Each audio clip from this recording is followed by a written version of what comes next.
और इसके बाद विपक्षी सांसद सड़क पर ही डट गए और सरकार के खिलाफ नारेबाजी करने लगे। इस दौरान विपक्षी सांसद मांग करते रहे कि उन्हें ईडी के दफ्तर तक जाने दिया जाए, लेकिन संसद भवन के आसपास धारा 144 लगे होने के कारण उन्हें आगे नहीं जाने दिया गया। इसके बाद विपक्ष ने ईडी दफ्तर तक मार्च स्थगित कर दिया और सांसद संसद भवन की तरफ लौट गए। इस दौरान कुछ विपक्षी सांसदों ने आरोप लगाया कि उन्हें बलपूर्वक ईडी दफ्तर तक जाने से रोका गया। हम लोगों को बलपूर्वक रोका गया। देखिए कितनी फोर्स है। तो इस स्थिति में ईडी ने मिलने से इनकार कर दिया। अब वहाँ नहीं, अब पार्लियामेंट में जा रहे हैं। इस आवाज को पार्लियामेंट में। विपक्ष का आरोप था कि अडानी मुद्दे से ध्यान भटकाने के लिए ही सत्ता पक्ष की तरफ से संसद में राहुल गांधी का मुद्दा उछाला जा रहा है।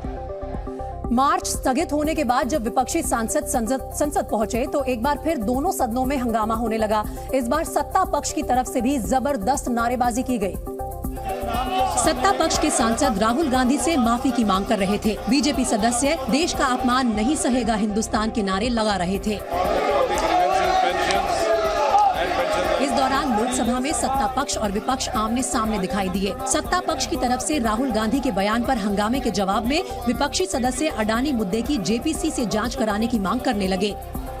लगातार हो रहे हंगामे के बीच पीठासीन अधिकारी ने कार्रवाई संचालित करने की कोशिश की। इस दौरान सदन में कुछ बिल भी पेश किए गए। इस बीच संसदीय कार्य मंत्री प्रहलाद जोशी ने भी राहुल पर देश और सदन का अपमान करने का आरोप लगाया। उन्होंने सदन में तख्तियां लेकर आने वाले विपक्षी सांसदों पर कार्रवाई की भी मांग की। हालांकि दोनों तरफ से हंगामा जारी रहा, जिसके बाद लोकसभा की कार्रवाई कल तक के लिए स्थगित कर दी गई। राज्यसभा में भी राहुल और अडानी के मुद्दे पर विपक्ष और सत्ता पक्ष में तलवारें खींची रही। दोनों तरफ से जारी हंगामे के बीच राज्यसभा की कार्रवाई कल तक के लिए स्थगित कर दी गई। संसद के बजट सत्र के दूसरे चरण के तीसरे दिन की शुरुआत भी हंगामे के साथ हुई। लोकसभा की कार्रवाई शुरू होते ही विपक्षी सांसदों ने अडानी मुद्दे पर हंगामा करना शुरू कर दिया, जिससे लोकसभा स्पीकर ओम बिरला काफी नाराज दिखे। उन्होंने सदन के वेल में तख्तियों के साथ प्रदर्शन कर रहे सांसदों को चेतावनी भी दी। मैं आपको फिर आग्रह कर रहा हूँ, चेतावनी दे रहा हूँ, ये सदन तख्तियां लाने के लिए नहीं है, ये सदन चर्चा मुद्दे के लिए है। विपक्ष के हंगामे पर सत्ता पक्ष की तरफ से भी कड़ा एतराज जताया गया। केंद्रीय मंत्री पीयूष गोयल ने राहुल गांधी के बयान के सहारे विपक्ष को घेरा और हंगामा कर रहे सांसदों के खिलाफ कार्रवाई की मांग की। वो जब तक माफी नहीं मांगे तब तक इन सबके ऊपर एक प्रकार से कोई जिम्मेदारी एलोकेट की जाए, और अगर इनको कोई अपमान नहीं लगता है और ये इस प्रकार का व्यवहार करते हैं तो मेरा मानना है कि उनको इनको सस्पेंड किया जाए। इस दौरान स्पीकर ओम बिरला बार बार विपक्षी सांसदों को अपनी सीट पर बैठने का अनुरोध करते दिखे। प्लीज माननीय सदस्य अपनी अपनी सीट पर जाके बैठे। इसके बाद भी जब विपक्षी सदस्य शांत नहीं हुए तो लोकसभा की कार्रवाई स्थगित कर दी गई। दरअसल बीजेपी राहुल गांधी के लंदन वाले बयान पर लगातार हमलावर है। पार्टी संसद में राहुल से माफी की मांग कर रही है तो सदन के बाहर भी उसके नेता कांग्रेस पर लगातार हमले बोल रहे हैं। बीजेपी का आरोप है कि राहुल गांधी पीएम का विरोध करते करते देश के खिलाफ बयानबाजी करने लगे हैं। उनका द्वेष प्रधानमंत्री मोदी जी के लिए भारत के प्रति द्वेष में तब्दील हो चुका है। स्मृति ईरानी ने राहुल के देश में बोलने की आजादी न होने पर भी तंज कसा। इस दौरान उन्होंने कांग्रेस पर टुकड़े टुकड़े गैंग का समर्थन करने का भी आरोप लगा दिया। मैं आज राहुल गांधी से पूछना चाहती हूँ, आपने जाकर विदेश में कहा कि आपको हिंदुस्तान की किसी यूनिवर्सिटी में बोलने का अधिकार नहीं, तो 2016 में देश की राजधानी में एक यूनिवर्सिटी में जाकर इस बात तक का आपने समर्थन कर दिया जब नारा लगा भारत तेरे टुकड़े होंगे। वो क्या था राहुल गांधी? स्मृति ईरानी ने राहुल पर संसद, संविधान और देश के लोगों का अपमान करने का आरोप लगाया। उन्होंने मांग की कि राहुल गांधी देश से माफी मांगे। वहीं राहुल गांधी से माफी की मांग को कांग्रेस ने सिरे से नकार दिया। कांग्रेस की प्रवक्ता सुप्रिया श्रीनेत ने स्मृति ईरानी के आरोपों पर भी पलटवार किया और आरोप लगाया कि सबसे पहले टुकड़े टुकड़े सावरकर ने किए थे और अब उसी रास्ते पर पीएम मोदी चल रहे हैं। इस देश का पहला टुकड़ा टुकड़ा गैंग तो सावरकर जी थे और उन्हीं के लोग आज उसको लेकर चल रहे हैं।